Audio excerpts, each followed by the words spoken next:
Assalamu alaikum, my dear student and my friend.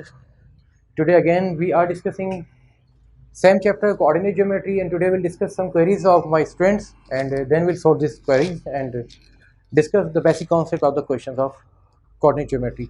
Now we have question number 6, exercise 6C, question number 6 part B and then part C. तो मेरे बच्चों देखो, अब पहले तो मैं पार्ट बी और सी पर बात बी पर कर लेता हूँ कि if you are given horizontal और the vertical line, horizontal lines or the vertical line, you will find equation in terms of x or in terms of y. Simple as that. No need to show gradient of the line. For example, now we have a vertical line. First of all, see intersection, x intersection. X intersection is 1.5. So आंखें बंद करके तुम क्या लिख दो, इसको लिख दो x is equal to 1.5 is the equation of this straight line, vertical line का. और अब अगर मैं तुमसे ये कहता हूँ कि यहाँ पर लिखा हुआ है लेट सपोज 2 और ये लाइन ऐसे जा रही है, तो इसकी इक्वेशन क्या हो जाएगी, y इज इक्वल टू 2. ठीक है, horizontal line means y is equal to something, इस तरह से करोगे y equal to 0, y is equal to 1, y equal to 2, y is equal to 3, y equal to -1, y is equal to -2, y is equal to -3. And vertical case y is equal to 0, यहाँ तो 0 होता है, x भी 0, ये y is equal to 0 हो गया. Then यहाँ से आ जाओ, नहीं बट x की बात करें, x is equal to 0, x equal to 1, x is equal to 1.5, x is equal to 2, x is equal to -1.5, x is equal to -2. तो vertical line x equal to something होगा, जहाँ पे intercept कर रहा होगा वो कोऑर्डिनेट तुम use कर लोगे. Horizontal line y is equal to something होगी, जहाँ पर y इंटरसेप्ट होगा तो वो वैल्यू इस इक्वेशन में पुट कर दोगे. No need to find the gradient of the line, क्योंकि यहाँ पर ग्रेडियंट, एक तो ग्रेडियंट 0 होता है, एक इनफाइनाइट होता है, लेकिन तुम्हारे कोर्स में हम उसको 0 ही अज्यूम करते हो. ठीक है, ये तो बात क्लियर हो गई. अब जितनी भी लाइन हॉरिजॉन्टल आनी है या जितनी भी वर्टिकल आनी है, सारे के सारे तुमने करने क्या उस पर, horizontal line y is equal to something and vertical line x equal to something होगी. ठीक है, ये तो एक बात हो गई. अब सारे क्वेश्चन इसके हो जाएंगे. नेक्स्ट ये लाइन आ रही है. अब हम फिर देखते हैं दोबारा कि बेसिक थी क्या. बेसिक ये था y equal to m x plus c, standard equation है. c is the y intercept, but कभी कभी y इंटरसेप्ट नहीं भी मिलता तो फिर कुछ और करना पड़ता है. m is the gradient of the line and x and y both are independent and dependent variables. तो सबसे पहले हम देखते हैं कि c इसका क्या है, y इंटरसेप्ट. यहाँ पर देखो इंटरसेक्ट कर रहा है इस जगह पर. ठीक है, और यहाँ पर तुम्हारे पास नजर आ रही है -1 लिखा हुआ है, क्योंकि y एक्सिस को इंटरसेक्ट कर रहा है. तो y एक्सिस को जहाँ इंटरसेप्ट करता है दैट इज y इंटरसेप्ट. सो आंखें बंद करके तुम यहाँ पर भी एक काम कर सकते हो, वो क्या कि जनाब c इज -1. तो अब ये काम तो हो गया जनाब आपका कि y is equal to m x -1 तो हो गया, बट m अभी भी कंफ्यूज कर रहा है. तो m की कंफ्यूजन दूर करने के लिए तुम इस लाइन की कोई सी भी दो कोऑर्डिनेट्स ले लो. इसको पॉइंट ए कह लो, this one is a point B. तो ए के कोऑर्डिनेट्स क्या आ रहे हैं, कोई मुझे बताएगा तुम में से, बताओ इस पॉइंट के कोऑर्डिनेट्स क्या हैं, तुम बताओगे क्या आ रहे हैं. 0, -1. And what about the coordinates of this point B? Is it 1, 0? Excellent. Now we can easily find m or the gradient of this line. y2 minus y1, y2 minus plus 1 over x2 minus x1, that is 1 over 1, finally 1. So y equals to 1x minus 1, or finally y equals to x minus 1 is the equation of this line.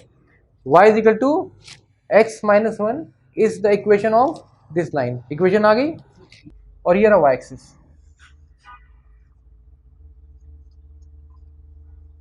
तो तुम मुझे बता सकते हो x axis की equation क्या होती है. ये होती है y equals to 0. y is equal to 0 is the equation of x axis. And उसकी क्या होती है, इसकी बताओगे मुझे, y एक्सिस की, x equals to 0. This one is the equation of x axis. Vertical line है ना, x equals to 0. Let's suppose over here x is 1, then x is 2, then x is 3. तो इस लाइन की equation क्या हो जाएगी भाई, x इज इक्वल टू 1, ये x इज इक्वल टू 0 था, x इक्वल्स टू 1 हो गया. इसकी इक्वेशन क्या हो जाएगी बताओगे भाई मुझे, x is equal to 3. Simple is that. अब x इक्वल्स टू 3 क्यों कह रहे हैं इसको, because y is constant. y तो चेंज हो रहा है, वेरिएशन के साथ आ रहा है, लेकिन x तो चेंज नहीं हो रहा. x तो यहाँ पर भी 3 है, यहाँ भी 3 है, यहाँ भी 3 है, यहाँ भी 3 है, तो x इक्वल्स टू 3. और अगर मैं यहाँ पर लिख देता हूँ इस जगह पर x यहाँ पर 3 या 4 लिख देता हूँ लेट्स सपोज, तो मुझे बताओ इस लाइन की इक्वेशन क्या आ गई, y equals to 4. Now y is equal to 4. y equals to 0 तो ये था, y इक्वल्स टू 1 ये आ गया, y इक्वल्स टू 2 यहाँ पर आ गया, y इज इक्वल टू 3 यहाँ पर आ गया, एंड y इक्वल्स टू 4 ये. Horizontal line means y equals to something, vertical line means x equals to something. The diagram shows triangle ABC, vertices itna itna और itna. Find the area of the triangle, find the gradient of the line passing through B and C, and find the equation of the line passing through the A and C. ये तीनों points okay. मैं यहाँ पर करना शुरू करता हूँ इसको. क्वेश्चन नंबर 7, और मैं इसको बजाय पूरा ग्राफ बनाने के सिर्फ ये पॉइंट्स बनाता हूँ और यहाँ इसके कोऑर्डिनेट्स लिख देता हूँ. B A and C 5 5x and 5 is y coordinate. ये आ गया. A is 1 1 and B is 1 and 3. So क्या करना है सबसे पहले? Find the area. एरिया का फॉर्मूला क्या होता है? Area of triangle part number 1 ABC equals to 1/2 into base into height. ऐसे ही होता है ना एक फॉर्मूला, राइट? तो इसमें बेस बता सकेगा मुझे कोई बच्चा? नहीं बता सकेगा. Can we consider this as base? यहाँ से लेकर यहाँ तक का डिस्टेंस बेस ले लें, ये हो गई base. And what about the height of the triangle? Height की बात करते हैं. यहाँ से लेकर यहाँ तक, ये इस पॉइंट से बिल्कुल नीचे मैं यहाँ पर आ रहा हूँ, ठीक है, इधर तक. ये एरो बना देता हूँ मैं इधर से और इधर से, और ये इसकी हाइट ऐसी एज्यूम कर लो. ले सकता हूँ ये मैं हाइट, है ना, स्लांट. इसको मैंने थोड़ा सा रोटेट कर दिया ना. तो बेस कितनी है इसकी बताएगा मुझे कोई? 2 हो गई, क्योंकि 1 1 तो कॉमन हो गया. वर्टिकल हाइट 1 से लेकर 3 पे चली है, इंक्रीज कर रहा है 2, तो half into 2 is the base. And what about the height? Height बताएगा कोई मुझे? These two lengths are slant height, लेकिन मुझे तो वर्टिकल हाइट चाहिए. तो यहाँ कितना है? 1. और अगर मैं एग्जैक्टली इसके नीचे आता तो ये कोऑर्डिनेट बताओगे क्या होगा? ये होता 5,1 होता. अगर मैं यहाँ आकर नीचे गिराता तो यहाँ से लेकर यहाँ तक की हाइट कितनी होगी बताएगा मुझे? 1 से लेकर 5, तो ये 4 हो गया. बात क्लियर हो रही है बच्चों तुम्हें? बिल्कुल समझ में आ रही बात? Now we can put 4 over here. So half into base into height. Now 2 1 2 2 1 2 equals to 4 unit square. जरा हाथ से चेक कर लो इसका. चलो जी, इसका आंसर सही हो गया. आपकी समझ में आ गई बात? बिल्कुल क्लियर हो गई आपको? बेटा क्लियर हो गई आपको? क्लियर हो गई? पार्ट बी बताओ. ग्रेडियंट किसका निकालना है? ए बी का, बी सी का, ए सी का. 3 है बी सी का. ओके, तो बी सी का ग्रेडियंट कैसे निकलेगा मुझे बताओ? m equals to b c y2 minus y1 over x2 minus x1. ठीक है भाई, equals to 4. 5 minus 3 equals to 2 and 5 minus 1 equals to 4. That is 1/2. ये आ गया जनाब बी सी का ग्रेडियंट. अब क्या करें? 2 पार्ट हो गए. अगला बताओ. इक्वेशन ऑफ ए सी. ए सी की इक्वेशन बनानी है. Okay, equation of A C part number 3. Of A C. तो क्या करूं भाई? सबसे पहले एम ऑफ ए सी निकाल लूं.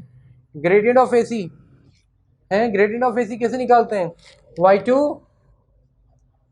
Minus y1 over x2 minus x1 equals to 4/4. That is 1 plus 1. Now y is equal to mx plus c is the general equation. Now put any one point. 1 1 रख दूँ या 4 4, तुम्हें पता है कोई फर्क नहीं पड़ता, मैंने पहले ही बताया था. तो यहाँ पर 1 रख दिया, ये वाला a कंसीडर कर लिया, m की जगह पर 1 रख दिया और x की जगह पर भी 1 आ गया, plus c. 1 equals to 1 plus c. So finally c equals to, c क्या हो गया भाई? 0 हो गया, right? 0. So now we have equation y is equal to x. लीजिए जनाब, ये इक्वेशन आ गई. 3 पार्ट्स हो गए. Now next part, part number 1. Part 1 y/2 equals to 1 minus x over 3. ठीक है भाई, क्या किया हमने? x ओवर 3 को सिर्फ ले गए. Then y is equal to, LCM ले रहा हूँ मैं पहले, अभी 2 नीचे लिख देता हूँ ताकि कंफ्यूजन ना हो. Equals to 3 minus x over 3. ठीक है भाई, by cross multiplication y is equal to 2 3 minus x over 3, am I right, which is y is equal to, और इसको थोड़ा नीचे ले लूँ, 2 3 ज़ा 6 माइनस 2x ओवर 3, ये भी लिख दो तो काफ़ी है, सब्जेक्ट बन गया, ठीक है, इट्स अ सब्जेक्ट। क्या चीज़ लिखा हुआ है, तो इसको ऐसे कर लेते हैं, ये लीजिए y is equal to 6 over 3 minus 2x over 3, separate लिख सकते हैं। Then y is equal to 3 1 ज़ा 3 3 2 ज़ा 6 which is 2 minus 2x over 3, ये कहना चाह रहे थे भाई, यही है, सही है, यही है ना, चेंज तो नहीं कोई प्लस माइनस, ओके फाइन, चलें जी आप,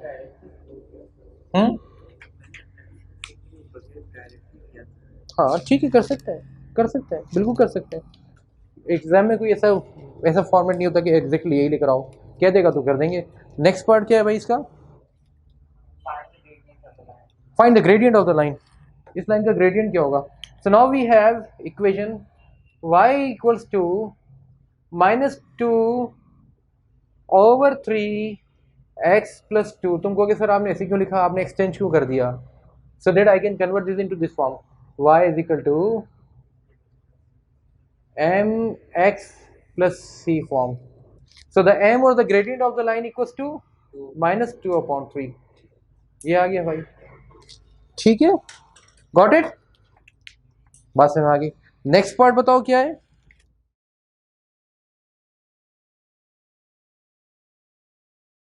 cut the x axis, x axis का मतलब क्या होता है, एक्स एक्सिस पे क्या चीज जीरो होती है बेटा, y और x, चलो दोबारा बना दो तुम्हें कंफ्यूज ना होता कि तुम, ये रहा एक्स एक्सिस और ये रहा y एक्सिस, ठीक है, देखो एक लाइन यहां पे कट कर रही है और एक लाइन यहां पे कट कर रही है, this one is line number 1 and this one is line number 2, ठीक है, this one is line number 1 and this one is line number 2, can you please tell me coordinate, क्या कोऑर्डिनेट्स होंगे यहाँ पे बता सकते हो मुझे,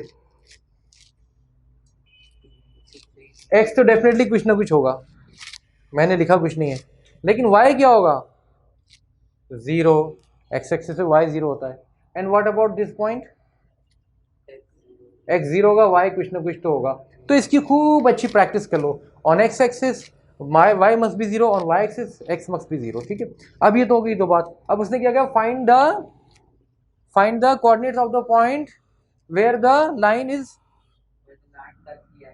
एक्स एक्सिस, तो इसका मतलब वो यही लाइन हम ले लें, है ना, तो एक्स एक्सिस को टच करेगी, तो इसका मतलब एक्स को जाना चाहिए, वाई जीरो होना चाहिए, इक्वेशन तो हमारे पास ये है, तो एक बात तो कंफर्म हो गई क्या कि जनाब वाई तो हमें जीरो मिलेगा ही मिलेगा, वो तो निकालने की जरूरत नहीं है, एक्स की कंफ्यूजन है, एक्स इज व्हाट, ये क्या आएगा, तो कुछ नहीं करते हम, इक्वेशन तो हमारे पास लिखी हुई है, कहाँ है, ये एक्स को माइनस 2 और 3 पुट कर देते हैं, है ना, तो वाई एक्स को जो है वाई को जो है जीरो पुट कर देते हैं, वाई को जीरो पुट कर देते हैं, एक्स एक्सिस पे वाई जीरो होता है, यहाँ पर जीरो रख दो, zero equals to minus 2 over 3 x plus 2, ठीक है, मैंने कुछ नहीं किया, सिर्फ वाई की जगह पर जीरो रख दिया। आप क्या करें भाई, 2 ओवर 3 एक्स इक्वल्स टू 2, इसको वहां शिफ्ट कर दिया, माइनस प्लस हो गया, then x equals to 2 multiply by 3, 3 divide होता है वहां जाकर मल्टीप्लाई हो गया, ओवर 2, ये 2 से 2 कट गया, x is equal to 3, so now we know coordinates are 3, 0, 3, 0 हो जाएंगे, ठीक है, चेक द सोल्यूशन, 3 0 आ रहा है,